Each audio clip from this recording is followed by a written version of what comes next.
Brothers and sisters, we find ourselves in a moment of fear and uncertainty. Our community is being shaken to its core by the coronavirus. Many of us will be tempted to panic or despair, and I want to take a moment to remind all of you that we are not a people of fear. For God did not give us a spirit of fear, but one of power and love and a sound mind. We know that this world is fallen and broken, and that death stalks all of us from the moment of our birth. This is not new. It's simply a reminder that this world is not our home. We tarry here and live for another.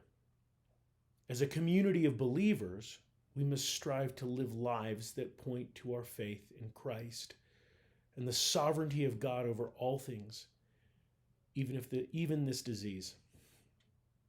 This means pausing to pray and allowing God to replace our anxiety with a peace that is beyond all understanding, and then allowing that peace to infect our lives so that we can testify to the goodness of God to the people around us.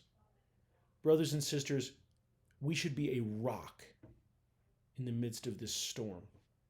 As a church, we're taking every step possible to safeguard our vulnerable members. This includes wiping down all surfaces, doorknobs, and faucets with disinfectant, setting up hygiene stations in high-use areas. We're also monitoring the guidance of local authorities and the San Antonio Baptist Association in order to ensure that we are complying with the mandated social distancing guidelines. As of this time, our church programming has not been affected. This may change. And if it does, we will make sure those changes are communicated to all of the members of the ORBC family. As Christians, we have a duty to our community to follow common sense guidelines to prevent the spread of this disease. If you are sick, if you think you may have been exposed, or if you have recently visited an area with a high concentration of the coronavirus, please don't come to church functions. You may not feel bad, but our church has many highly vulnerable people with compromised immune systems who you may be endangering. This isn't panic. It's just common courtesy. It is thinking of other people before yourself. If you can't attend church, please join us online. If you don't know how, call the church office and we'll help you get set up to watch our live stream.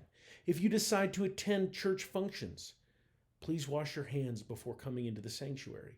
Cover your mouth when you cough and refrain from shaking hands or hugging other church members. When choosing your seat, try to spread out as much as possible. The front has lots of room. The CDC recommends a buffer of at least 6 feet. This may not always be possible, but start by trying to leave a seat in between you and the person next to you, or even skip a row between you and the person in front. Most importantly, we must not panic. Instead, we must be thoughtful and wise in all of our dealings.